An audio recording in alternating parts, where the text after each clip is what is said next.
news 18ৰ বাতৰি প্ৰভাৱ dumper বিস্ফোৰণথলীত আৰক্ষীৰ অভিযান গোপন চেম্বাৰ সংযোজিত ডাম্পাৰ জব্দ চোৰাং তেলৰ ঘাটি সিল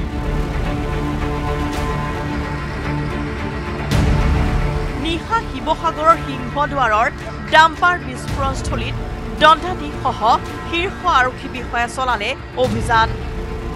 নিশা গুদামৰ তলা ভাঙি আৰক্ষী আৰু প্ৰশাসনিক বিষয়াৰ দলে চলালে অভিযান নিউজ 18ত সম্প্ৰচাৰিত হোৱা বাতৰিৰ পিছতেই তৎপৰ হৈ পৰিল আৰক্ষী প্ৰশাসন গোপন চেম্বাৰ সংযোজিত ডাম্পাৰখন ইতিমধ্যে জব্দ কৰিলে অভিযানকাৰী দলে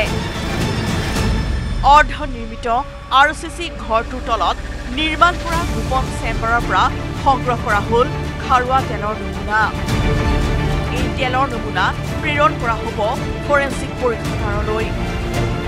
জেচিবিৰ সহায়ত ধ্বংসপ্ৰাপ্ত টিনৰ চালি আঁতৰাই নিজৰ জিম্মাত ল'লে ডাম্পাৰখন দণ্ডাধীশে চিল কৰি দিলে জেলিন আলী আৰু আবুল আলীৰ চোৰাং তেলৰ ঘাটিও কিন্তু এতিয়াও সম্ভেদ নাই তেল চোৰ আবুল আৰু জেলিনৰ হয় নিউজ 18 অসম নৰ্থ ইষ্টত ধাৰাবাহিকভাৱে বাতৰি সম্প্ৰচাৰৰ পিছতে অৱশেষত যোৱা নিশা শিৱসাগৰৰ জিলা প্ৰশাসন আৰু আৰক্ষীয়ে অভিযান চলাই শিৱসাগৰৰ বগীদৌল সিংহদুৱাৰত অৱস্থিত চোৰাং তেলৰ ঘাটিত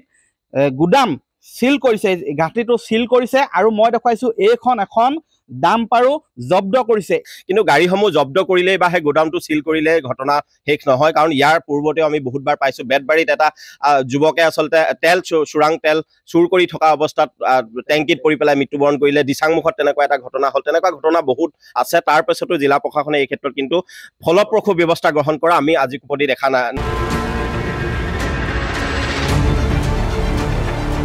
বিস্ফোৰণস্থলীৰ অবৈধ গুদামত এতিয়াও আৰু দুটা গোপন তেলৰ চেম্বাৰ থকাৰ সন্দেহ কৰা হৈছে এতিয়াও জব্দ কৰিবলৈ বাকী আছে পাম্প ড্ৰাম চিলিণ্ডাৰ দুখন বাহন সহ বৃহৎ পৰিমাণৰ আপত্তিজনক সামগ্ৰী উল্লেখ্য যে শিৱসাগৰ সিংহদুৱাৰত শনিবাৰে চোৰাং ক্ৰুড অইল সৰবৰাহ কৰা এখন ডাম্পাৰৰ ওপৰৰ অংশ তেল কঢ়িওৱা টেংকাৰ হিচাপে নিৰ্মাণ কৰি থাকোঁতে হঠাতে প্ৰচণ্ড বিস্ফোৰণ হয় দুৰ্ঘটনাত জেলিল আহমেদ আৰু মুজাকিৰ আলী নামৰ দুই শ্ৰমিক গুৰুতৰভাৱে আহত হয় উল্লেখ্য যে এই কেম্পাছটোৰ চৌহদতে নিৰ্মাণ কৰা আন এটা পকী টেংকিত উদ্ধাৰ হৈছিল কেইবা হাজাৰ লিটাৰ চোৰাং ক্ৰুড অইল শিৱসাগৰৰ পৰা Pradip Gogoi report news 18 Assam north east